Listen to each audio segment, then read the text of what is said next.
We would like to welcome everyone to this 20th anniversary reading of the Star Trek Enterprise episode, Season 1, Episode 16, Shuttlepod One. Today, we're very lucky to have Dominic Keating and Connor Trinneer reprising their roles from Star Trek Enterprise. We have a very special guest, Gary Graham, who will be playing the role of Captain Archer today. Our very own Erica LaRose will be playing the role of T'Pol.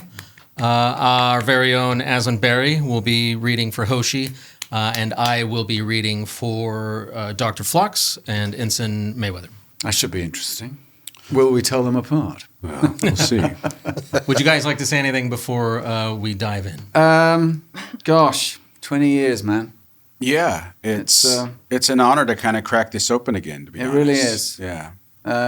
I'm really excited. It was, I should say, as an actor, it was one of the highlights of my career doing this episode with you, pal. I couldn't agree more. And as we were saying earlier, we were given the script unusually early. And I went around to Dominic's flat, and we spent hour after hour in London,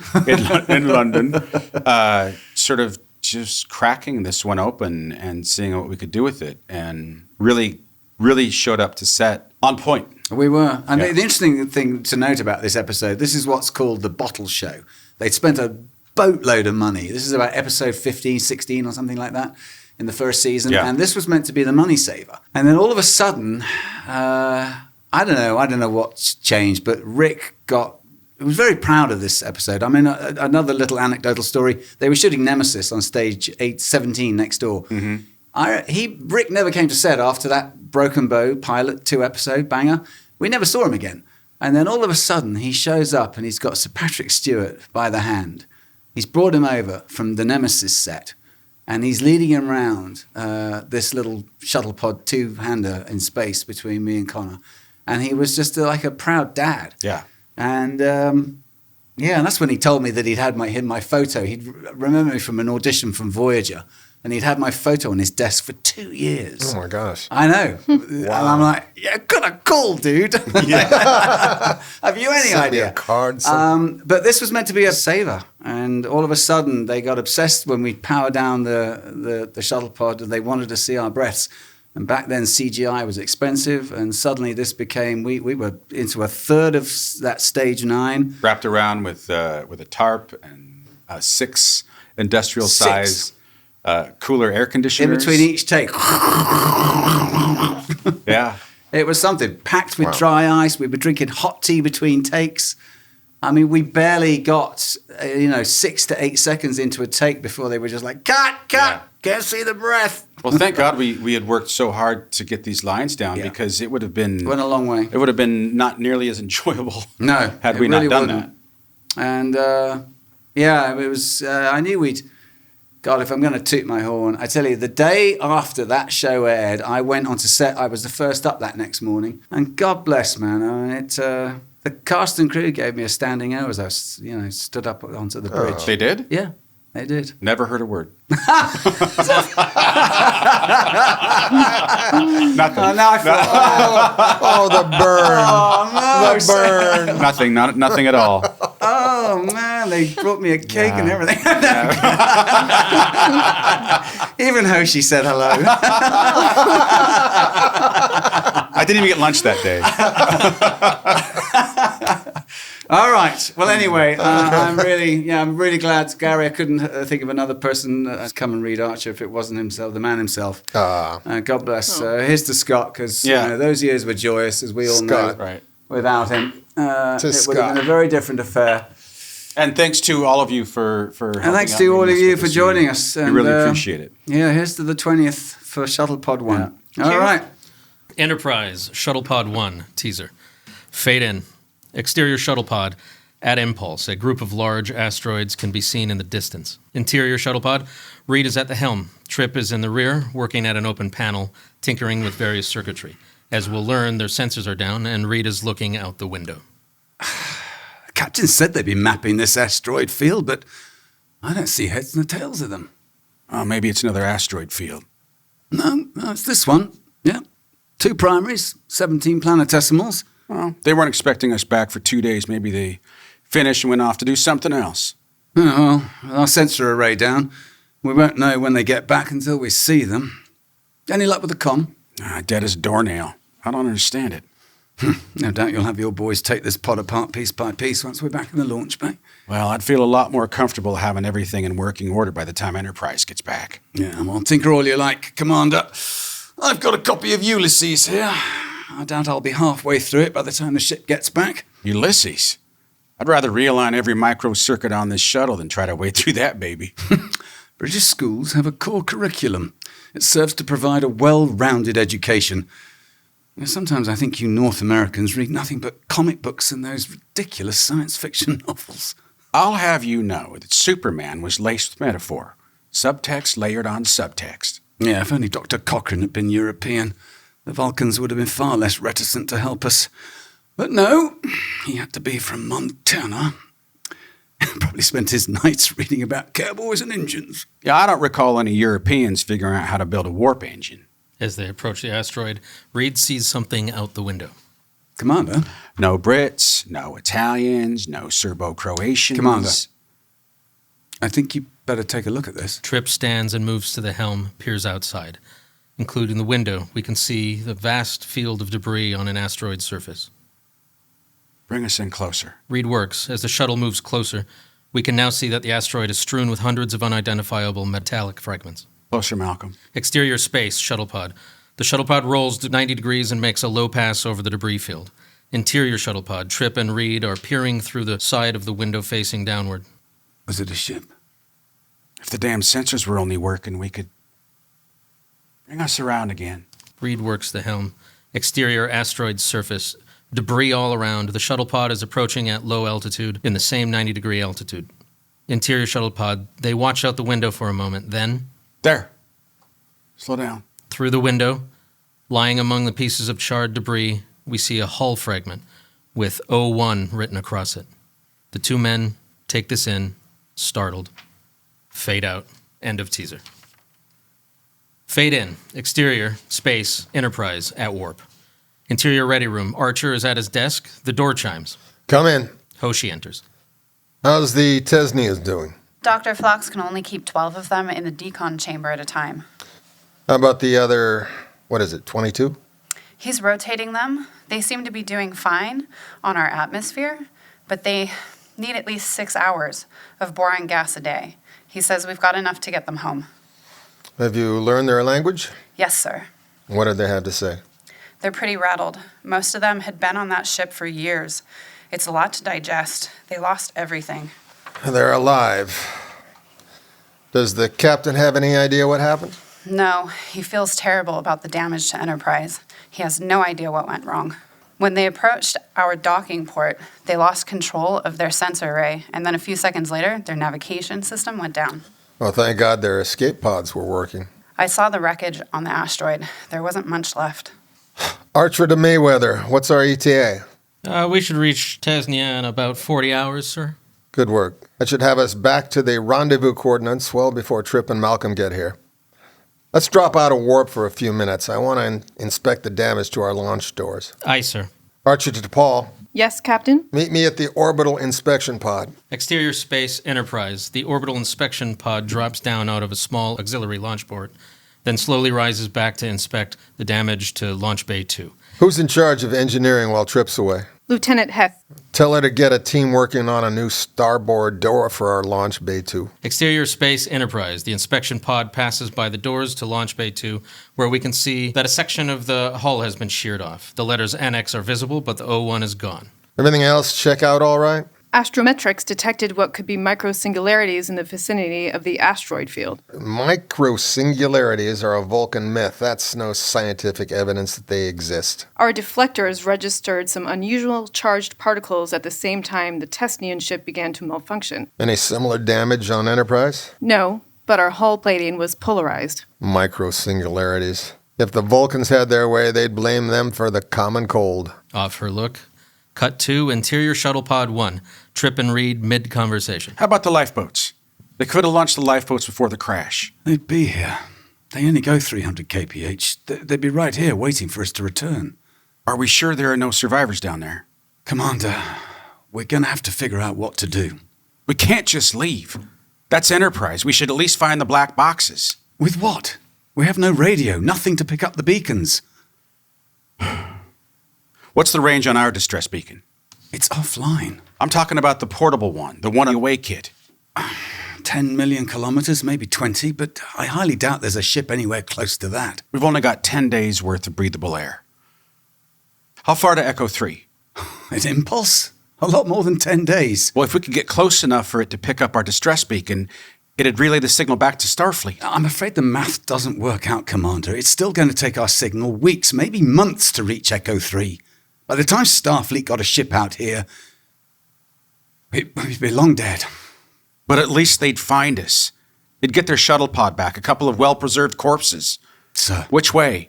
Which way to what? Echo 3. Which way to Echo 3? I told you it's too far. Do you know which direction it is or don't you? Navigation is down. That's not what I asked you. Do you want me to guess?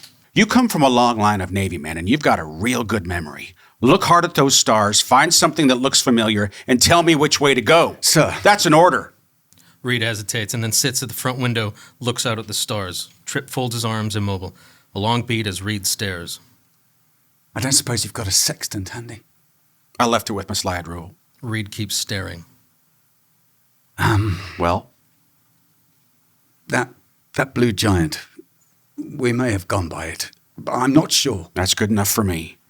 Take one more low pass over the wreckage, and set a course. They look between them, then Reed starts working the helm. Exterior space asteroid. The shuttle pod makes a low pass over the debris field. Interior Shuttlepod One. Trip and Reed staring out the windows. It's an emotional moment for both men. See you around, Captain. He nods to Reed, who works the controls. Off the tension, fade out, and Act 1.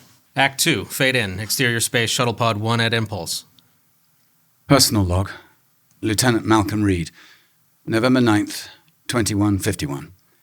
By the time anyone hears this, by anyone I suppose I mean anyone human, Commander Tucker and I will be long dead.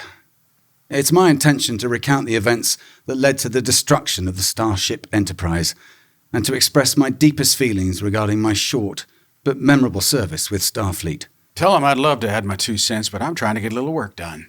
If I had but 1/10 of your knowledge concerning sensor technology, Commander, I'd be more than happy to assist you. No offense.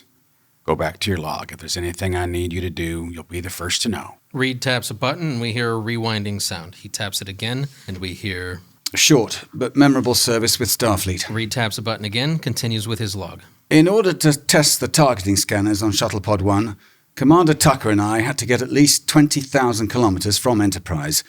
During our third trial, we experienced a brief but sizable jolt, and shortly thereafter realized that our sensor array had gone offline. This sensor array is more than offline. It's totally fried. Reed taps the comp, slightly annoyed, but chooses not to show it. He hits rewind again. Had gone offline. He taps another button. We had no choice but to head back to the asteroid field where Enterprise was involved in a mapping project. We found the ship. Destroyed.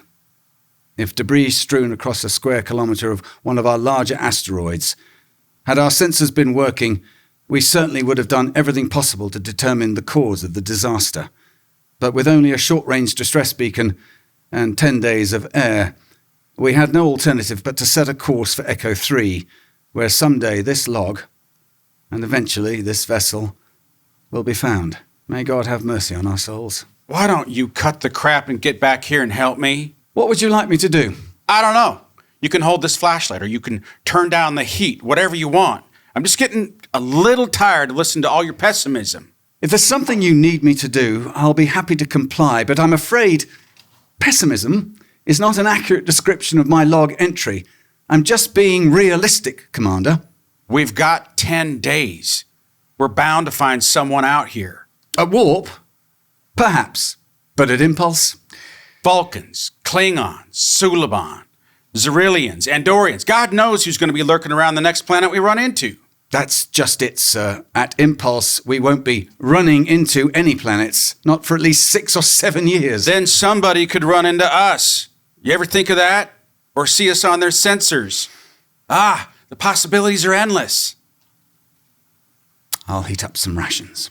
Unless you'd rather wait until we run into a vessel serving proper meals. Rations will be fine. Reed moves to an equipment locker. He opens the door and starts rummaging through inside. The compartment is filled with foil ration packs and other gear. What are you in the mood for? Depends. What are you serving? Let's see.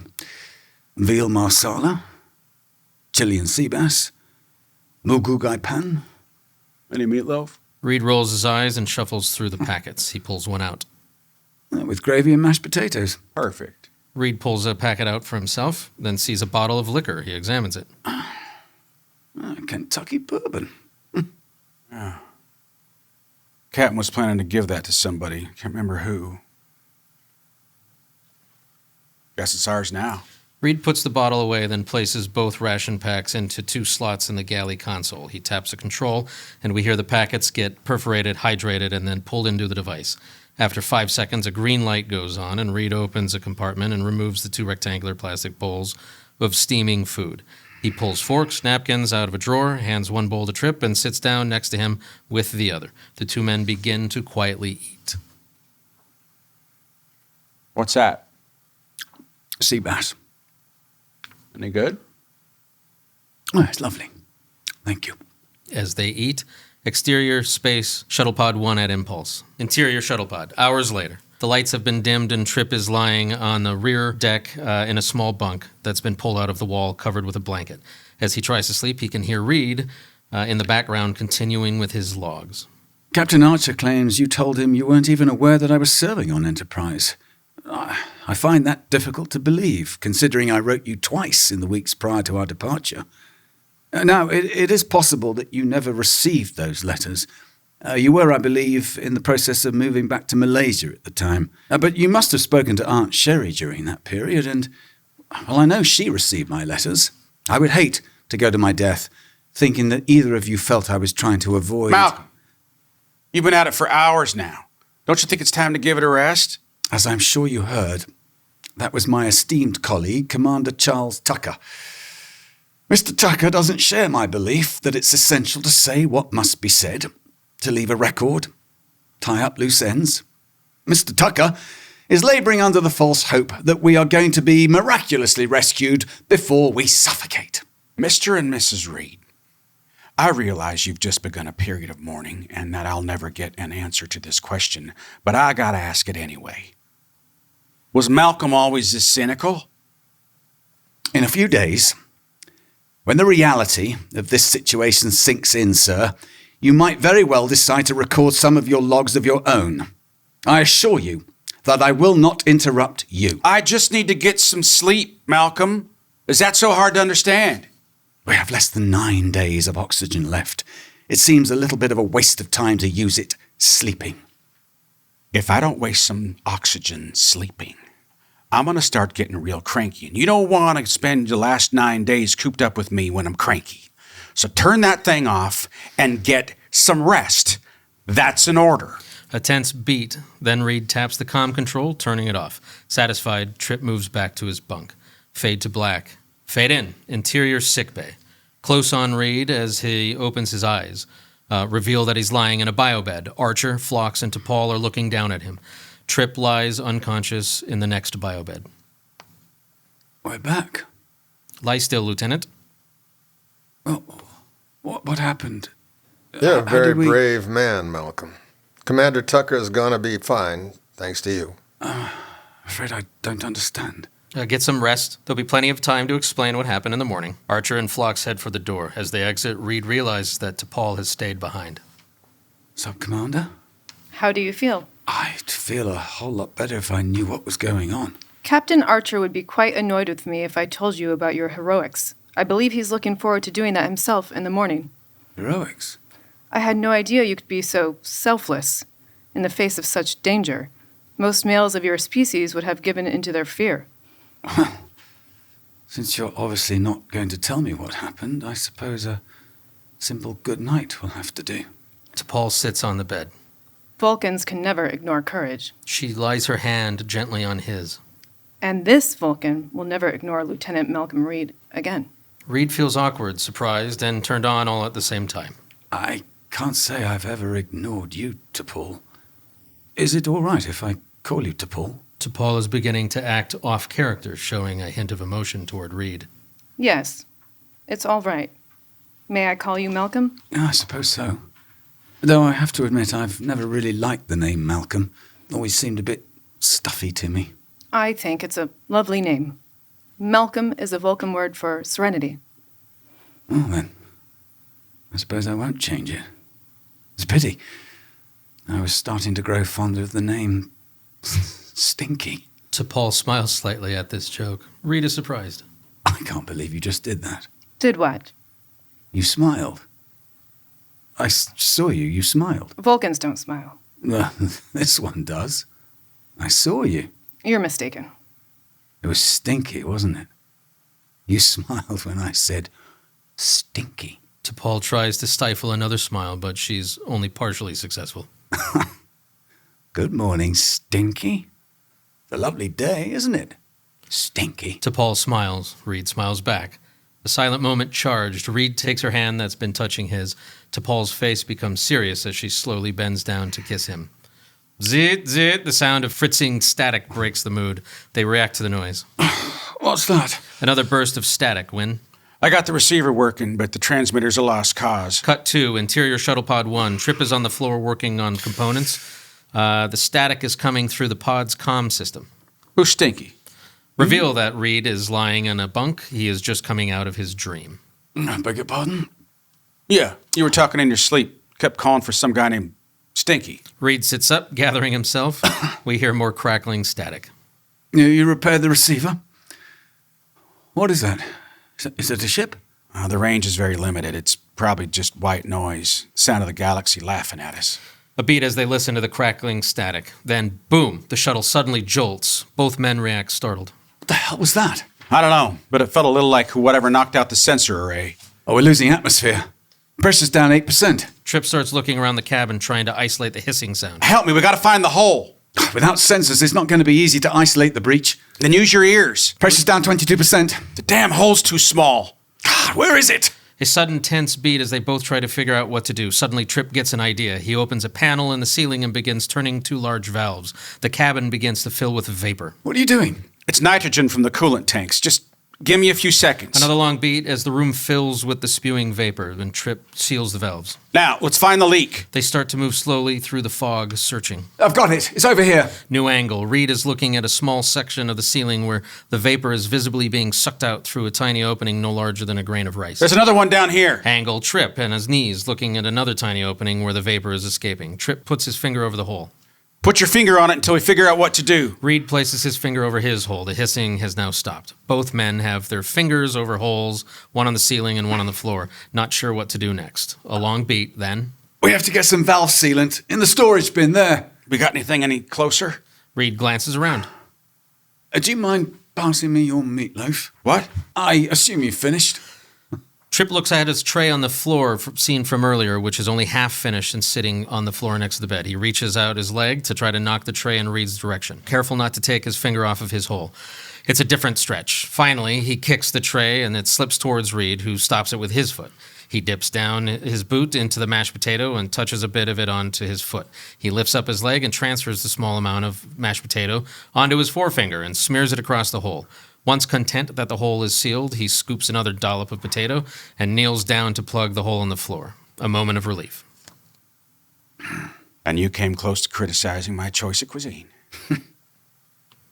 Obviously, whatever hit us went clear through the pod. The vapor is beginning to dissipate. Reed checks the station.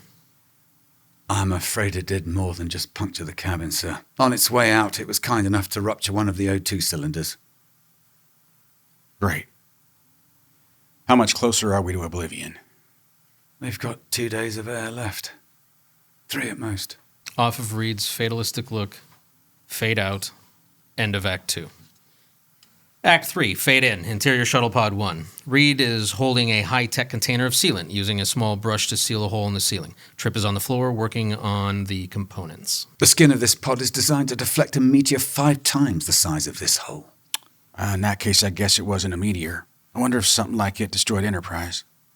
We'll never know. Always the optimist. We've got 40 hours of air left. What do you expect me to do? Sit here and plan my wedding? I'm confident there'll be a Charles Tucker IV one day. Maybe it's your wedding we should be planning. That's assuming we can find you a bride in the next day and a half. Trip keeps working. No, there's a little bar in Mill Valley where all the Starfleet trainees used to go. The 602 Club. I've been there. More times than I can remember. Yeah. Well, I met the girl in my dreams there one Friday night. She was the one. There's no doubt about it. We had it all figured out. Where we'd live, names of our kids. Ruby, whatever happened to you? Ruby? You mean the waitress, Ruby? Do you know Ruby? More times than I care to remember. Ouch. Seems we have more in common than we thought. Would another half day be worth freezing your butt off? What are we talking about? If we lower the thermostat in here to about -5 centigrade, we should be able to use that power to enhance the efficiency of the atmosphere recyclers. Our last 3 days freezing versus our last 2.5 toasty warm. What a delightful choice. Well, I'd pick freezing. Another half day is another half day. Then freezing it is.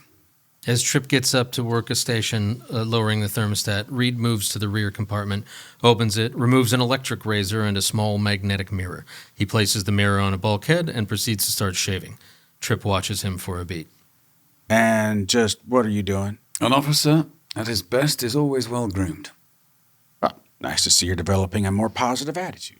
Actually, I was thinking about what our corpses will look like when we're eventually found. With no air in the pod, we should remain in fairly good condition. Charming. But you're forgetting one thing, Malcolm. What's that? Well, if I remember my honors biology course, your hair and fingernails keep growing for quite a while after you're dead. I'm pretty sure that includes your beard. Reed takes this in, realizes Trip is right. He turns off the razor, flips it back into the compartment. Thanks. He sits down and rubs his hands together. It's starting to get cold. Exterior space, Enterprise at warp. Interior ready room, Archer at his desk. The door chimes. Come in. T'Pol enters, holding a pad. I've analyzed the scans we took of the Tesnian ship right before it crashed. I believe they were struck by a microsingularity. Still chasing gremlins? This is no myth, Captain. She hands him the pad. 3 of the singularities also hit Enterprise. They collided with our hull plating. Here, here, and here. Archer looks the pad over, surprised. So you're telling me these are tiny black holes? They were. The dispersal patterns on the hull suggest they dissipated on impact. This could be a significant discovery, Captain. If we could get quantum sensor readings of the 3 impact points, we could authenticate our findings. I'd be a little less concerned with winning the Nobel Prize right now, and a little more concerned with Trip and Malcolm. Their shuttle pod doesn't have the hull plating we do. They could be in for a rough ride when they get back to the asteroid field. Better hail them, agree to a new rendezvous point. I never intended to suggest that our crew members were less important than a scientific discovery, even one of this historic magnitude. Time's a-wasting. T'Pol exits, off Archer, concerned. Cut to exterior space, the shuttle pod at Impulse. Interior Shuttlepod One. It is freezing cold. A thin layer of frost covers the windows and some of the consoles, and we now see both men's breath. They both wear away jackets and ball caps. Trip is sitting on the floor, still working on the components. Reed is at the helm, continuing his letters. More beard growth on both men. My dearest Deborah, by this time, I'm certain you've learned about the tragedy that befell the Starship Enterprise. You've also undoubtedly learned that my colleague, Charles Tucker, and I managed to survive for a brief time after the accident. It's during that brief time that I've chosen to correspond with you. Although our relationship was short-lived and at times tumultuous, I can't help but picture your beautiful smile. It gives me comfort. Think of me from time to time. Cordially, Malcolm. Suddenly, we hear a crackle of static over the comm. Reed taps a control to stop the recording and turns to Trip. A ship? Trip glances at the readout. It's got a little more modulation than the last one, but it could just be a random gamma ray burst. Disappointed, Reed turns back to the helm, taps the control to start a new recording. My dearest Rochelle, By this time, I'm certain you've learned about the tragedy that befell the Starship Enterprise. You've also undoubtedly learned that my colleague, Charles Tucker, and I managed to survive. Wouldn't it be easier just to record one message and add the dear whoever afterward? This is the 5th or 6th identical letter. That's not true. There have been subtle differences. I never refer to Rochelle as having a beautiful smile. No, with her, it was the eyes. Trip feels the need to change his subject to a less trivial concern. Travis and Hoshi couldn't have been more than 24 or 25 years old. If the captain were here with us now, I wonder if he'd feel guilty about bringing them on this mission. Not for a minute. They died doing what they love. Really? I don't recall Hoshi loving much about being in deep space. She was coming along. She saved our asses on more than one occasion. Plan on letting her family know just how essential that was. It sounds to me like you've got some letters to record. I'll wait to tell them in person. You know, your treacly optimism is starting to get a little tiresome. Unlike your heartfelt letters of farewell to half the girls in San Francisco? At least I'm capable of accepting our fate. You know, we're both going to be dead in about 33 hours. Whether our beards continue to grow or not is of no concern to me. We will be dead.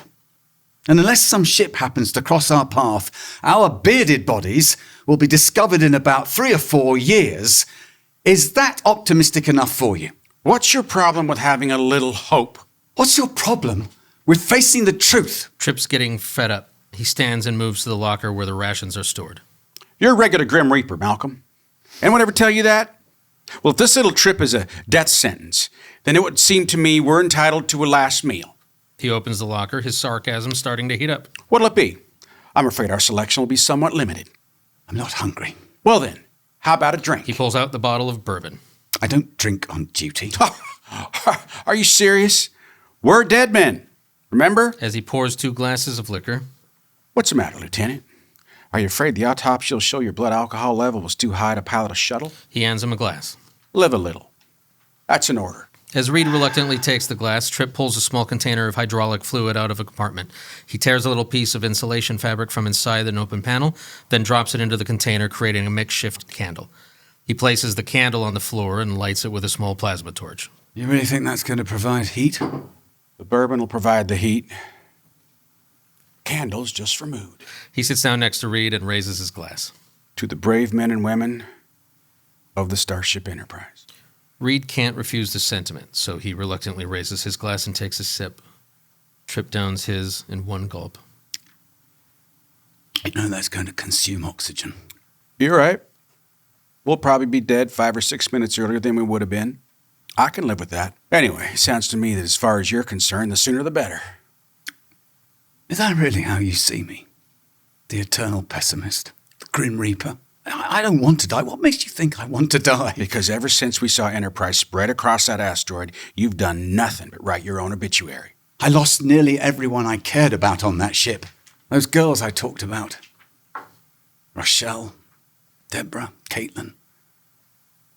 None of them worked out because I could never get very close to them. Not one. Never got very close to my family either. Not that it's any business of yours. But the crew of the Enterprise was different. I was really beginning to feel comfortable with them. He downs the rest of his bourbon. Now the only one that's left thinks I'm the bloody angel of death. A quiet moment. Trip feels a little guilty. He refills Reed's glass, pours another for himself. They're both extremely cold. Trip leans forward and blows out the candle. All of a sudden, 5 or 6 more minutes. Seems kind of nice. Off of the moment. Cut to exterior space, Shuttlepod at impulse. Interior Shuttlepod One, later, cold. The consoles are all frosted over now. Trip and Reed are huddled together, blankets wrapped over their away jackets. The bottle of bourbon is 2/3 empty, and both men are more than a little intoxicated. The comm system can be heard crackling behind them. More beard growth on both men. Does that sound modulated enough for you? Modulated? The radio. Oh, or is it just the galaxy giggling at us again? It can giggle all at once, but the galaxy's not getting any of her bourbon. A beat as they drink to that. You know, it's funny. I was beginning to think Captain Archer was invulnerable. It's like being on the same starship as him made me feel safe for some reason. You know, he had a knack for getting us out of trouble, didn't he? No, he's always been that way. When I first taught him to dive, it really got on my nerves. He'd come down to the Keys at least once a month. Whatever it was I was teaching him, he'd get it right first time. You ever try to clear your mask? Clear my mask? Everybody's got to do it before they get certified. The instructor fills your mask up with water, and you have to clear it by blowing out through your nose. Nobody likes it. The captain? Well, you know, he got it the first time, filled it with water a second time just so he could get it clear again. I took him on a night dive once into some caves I'd been to 100 times before, and for some reason I got a little lost. And what does Archer do? Swims ahead of me, finds a way out. Well, I can't imagine I'd have a problem with that. I was the instructor. I've been diving all my life. Then big Mr. Starfleet comes down and does everything faster and better than I could.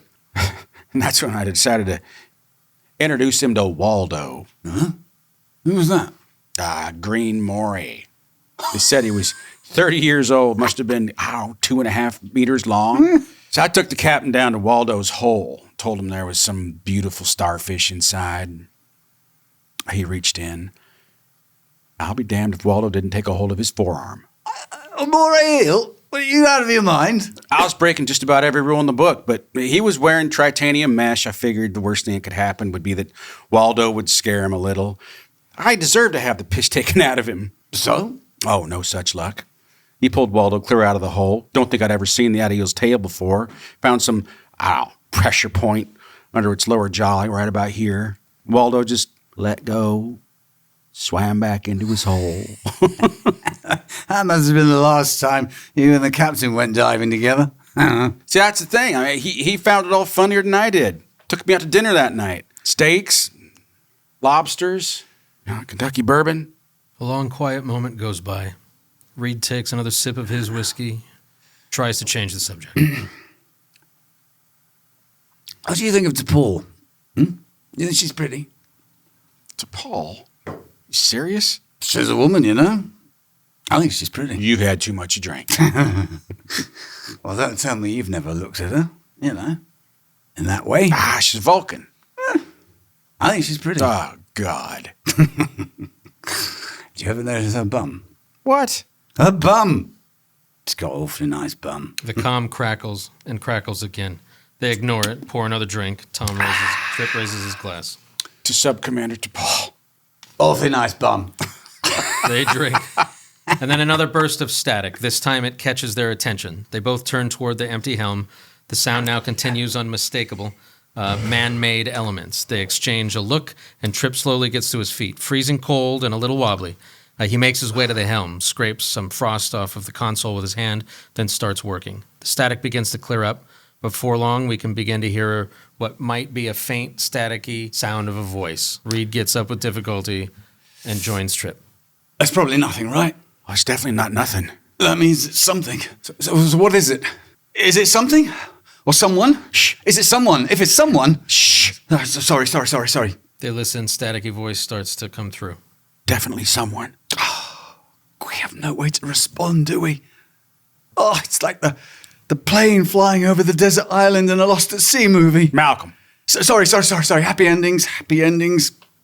Must think happy endings. The voice begins to clear up, and we can now hear recognizably that it belongs to Hoshi. Micro-singularity. New coordinates? Please respond.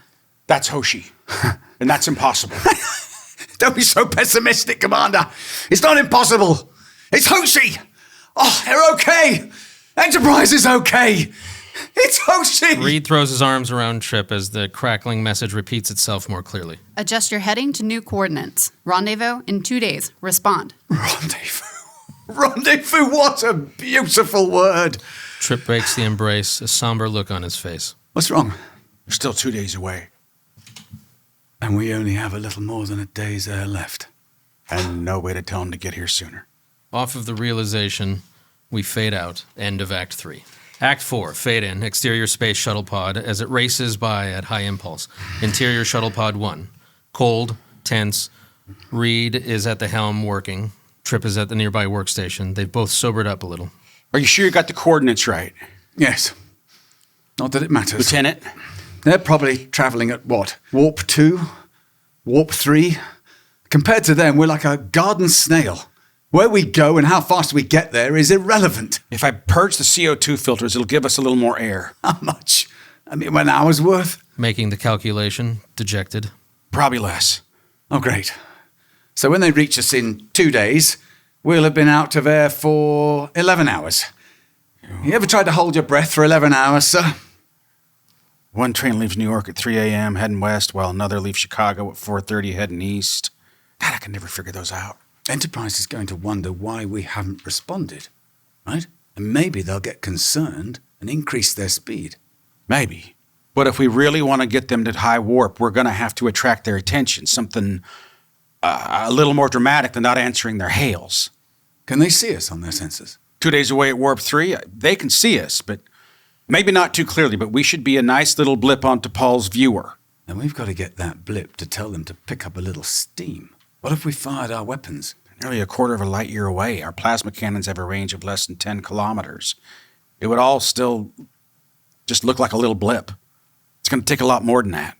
They think. What if we jettison the impulse drive? What good would that do? You could rig a self-destruct.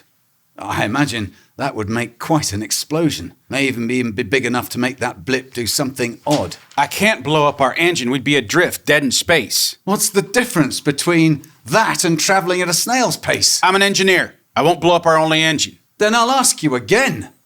You ever hold your breath for 11 hours? Trip considers, takes a swig of the bourbon, then hands the bottle to Reed. Reed is shivering. Now he wraps his blanket tightly around himself and settles back in his chair. Trip stands and heads to the rear of the cabin. I think I have some micro-detonators here somewhere. He starts looking through the storage compartment. Cut to exterior space shuttle pod at impulse. We hear a series of hydraulic clanks and whirs, and the glow of the rear engine ports start to die down. Angle, bottom of the pod, we see a large access hatch open, and then the impulse engine disengages from the pod. It begins to slowly tumble away and disappears in the distance. Seconds later, it explodes. Interior Shuttlepod 1, trembling from the explosion outside. Trip and Reed exchange a look, both men shivering and exhausted. The shaking subsides. Now that the engine is gone, there's an eerie silence. After a long beat, how does it feel to be the snail? I saw a great cartoon once. There are these two snails sitting on the back of a big old turtle. One snail turns to the other and says, "Hold on, Fred. Here we go." Reed manages to smile. There's nothing to do but wait. Dissolve 2. Exterior space shuttle pod. The pod is adrift in space. Interior Shuttlepod 1 the next day. Trip and Reed are huddled under their blankets, immobile from the cold. Their beards have grown. If I'm right, I get the rest of the bourbon. Fine. Less than 12 hours left. You win. More than 12. And it's mine. Go check the pressure gauge. You check it. I don't think I can move my legs. Oh. Slowly and painfully, Reed managed to get onto his feet, and he walks to the helm. He wipes some frost off a console and checks the readout. I can't believe we've been sitting here that long. Come on, let's hear it. How much air's left? 10 hours. Well, that's probably the last bet I'll ever make. And I won. Should feel like celebrating, shouldn't I? Reed slowly moves back to sit down. Oh, the whiskey's yours now. Why don't you give us a toast before you drink it? Trip unscrews the bottle top. He pours Reed a glass, tries to think of a toast, but he can't. He looks at Reed for a long beat. A thought is forming. Then he takes a swig of the bourbon straight from the bottle. 10 hours of air for 2 men. There was only one of us. He'd have 20 hours, wouldn't he? Oh, yeah. Great idea. Why don't you just climb up into the airlock there and seal yourself in? Trip manages to smile. That's just what I was thinking. Any last words you want me to pass along? Yeah. You tell Captain Archer it was a hell of an honor serving with him. Trip tosses him his blanket. Reed eyes him back, realizing he's serious. Trip works a control panel by the airlock hatch. We hear hydraulics working. What are you doing? We don't know whether or not they saw our little display of pyrotechnics, but either way, this'll double your chances. Reed slowly gets to his feet. You are crazy. You get away from there. Sit down, Lieutenant. If anyone's going up in there to die, it should be me. You're the chief engineer. I'm also in charge of deciding who's going into this airlock. Do I make myself clear? A tense moment, then Trip begins to climb the ladder into the airlock. Reed thinks fast, moves to a compartment and pulls a phaser pistol, takes aim. Commander. Trip glances at him, sees the weapon. What are you going to do? Kill me? It's set to stun. I don't want to use it, but I will. Put it down. Go to hell. Stop trying to be a hero. It doesn't suit you. And what would you know about being a hero? It takes nothing but a coward to crawl up inside a hole to die. Go ahead and shoot me. But you better hope we don't make it, because if we survive, the first thing I'm going to do is bust your ass back to crewman second class for insubordination. Be my guest. I could use a little less responsibility. Now get down. Who the hell do you think you are? A long beat. Your armory officer. And perhaps your friend. Friends don't shoot each other. You know, I'm not a doctor. But I'm pretty sure you use up a lot more oxygen when you shout like that.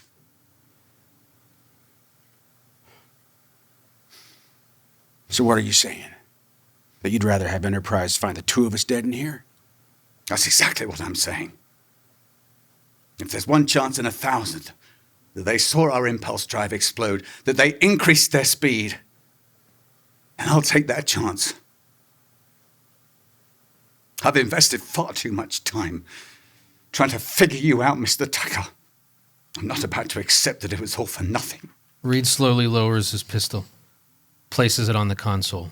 Trip finally climbs down and sits on the floor next to him. He grabs his blanket back and wraps it around himself. Silence as the two men sit side by side, shivering. Fade to black. Fade in. Interior sickbay. Close on Reed as he opens his eyes, reveal he's lying in a biobed. Archer, Phlox, and T'Pol looking down at him. Trip lies unconscious in the next biobed. They're both covered with special thermal blankets, beard growth on both men. We're back. How, Easy, Malcolm, easy. You fellas had a nice little bout with hypothermia. The commander. He's gonna be fine. Reed looks at T'Pol with an odd sense of déjà vu. Is she about to come on to him, or was it just a dream? He's too disorientated to know. It took nearly 3 hours to get your body temperatures back to normal. You must have seen the explosion. Hard to miss, you know. You guys only had 2 or 3 hours of air left. You don't say. Oh, we saw debris on one of the asteroids. We assumed it was Enterprise. We thought you were all... I'll tell you all about it in the morning. Right now, the doctor needs to warm you up a few more degrees. Archer, Phlox, and T'Pol head for the door. Sub-Commander? As the other two exit, T'Pol returns to Reed's bedside. Yes? Isn't there something you were supposed to say to me? About what? Heroics. Something about heroics? Good night, Lieutenant. She heads for the door. Reed is beginning to realize that his dream will remain just that. After a beat, he looks over at sleeping Trip. Trip? Do you mind if I call you Trip? There's no answer. Reed lies back in his bed and takes a breath, relieved to be home, as the camera pulls back on the two men lying side by side in the dim light. Sleep well, my friend. Fade out. End of Act 4. The end. Nice. Nice job, guys. Thanks, guys. That was excellent. Woo. Well, congratulations on 20 years. Yeah. Wow. Thank you. Is there anything you'd Blimey, like I to got say? quite emotional, man. Yeah, it's interesting that even though it was 20 years ago, I don't exaggerate when I say that reading some of this just sort of throws you right back into the moments of not watching it, but shooting it. Yeah. Yeah, I remember viscerally. Yeah. A lot of that. Yeah. It's like, literally like we were there in that little shuttle pod again, doing those scenes again together. How many days did it take to shoot that episode? They were all 10 days. 10 days. With a weekend. So 8 days shooting. Mm-hmm. Yeah, usually. Yeah. And as we said, this was, really particularly. I mean, I've done some things, and so have you, mate, in your career. But I honestly can't think of a funner time than the time I had doing that little thing with you. No, and neither can I. And I'm particularly proud of this episode. Yeah, and you had God knows you had episodes. Yeah, I did. And I mean, God knows. I mean, Well, the thing is, quite jealous of all the episodes. Well, I will say that some of the episodes that I had that were, say, heavy on me, they were just that. It was heavy on me, and this was a true two-hander. It really was, which was, and good. I've said this before, and no disrespect to our Star Trek fandom, and this wasn't just a good Star Trek episode. Frankly, this was good TV, sci-fi, Star Trek or otherwise. I think it was a really well-written, rounded episode of TV, and I mean, even that sounds a bit disparaging in this day and age where some of the best stuff is on TV. Well, look, I think that a two-hander on stage or in front of a camera is a difficult bite to chew from. Yeah. And you have to, to sustain through an hour long. Yeah. To sustain the interest and the drama and the intrigue and the full yeah.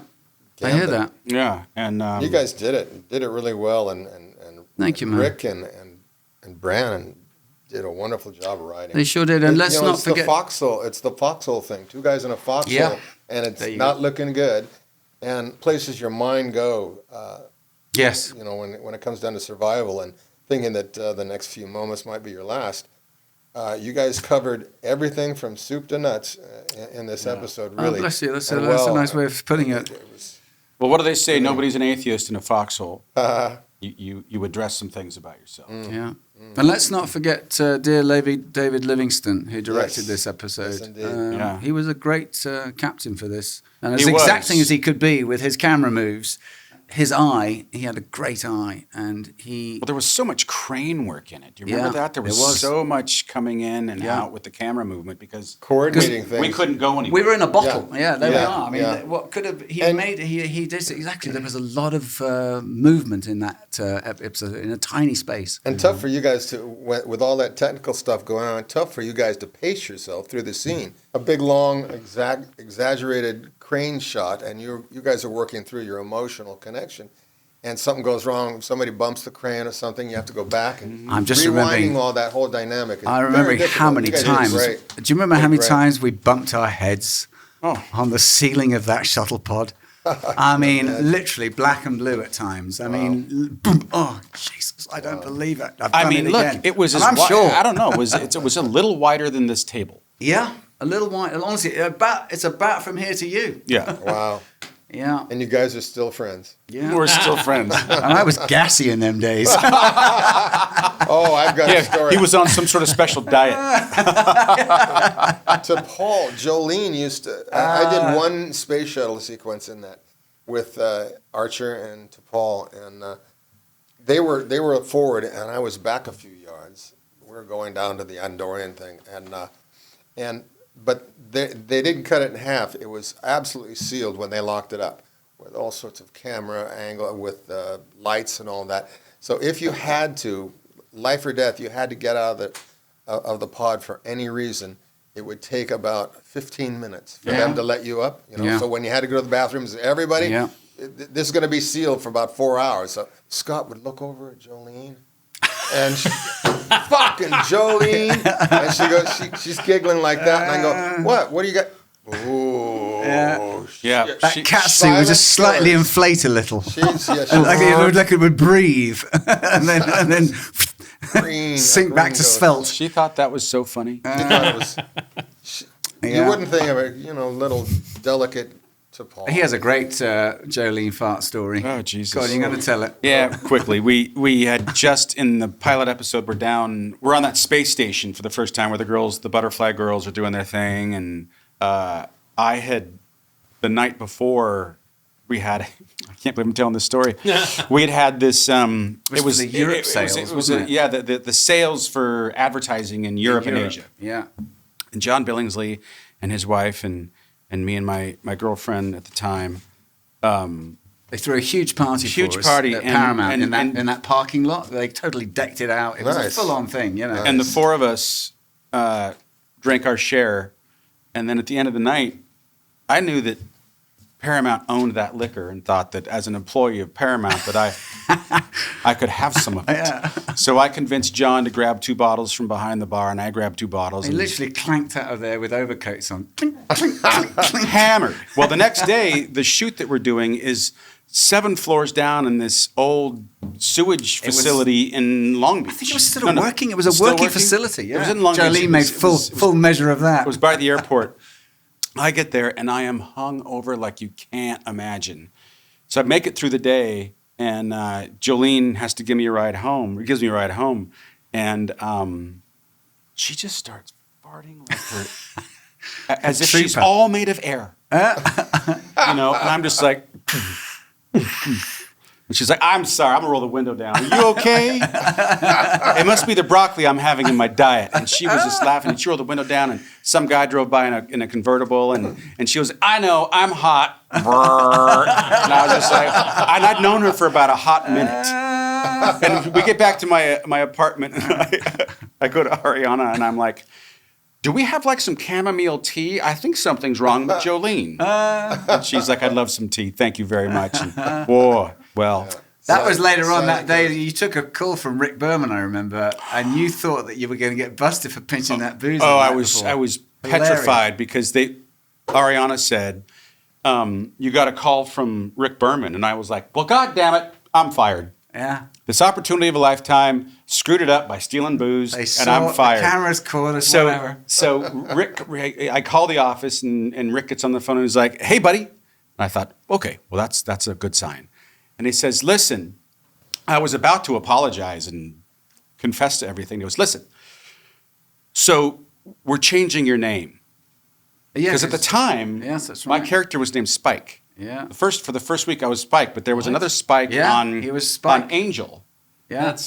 That's awful. Yeah.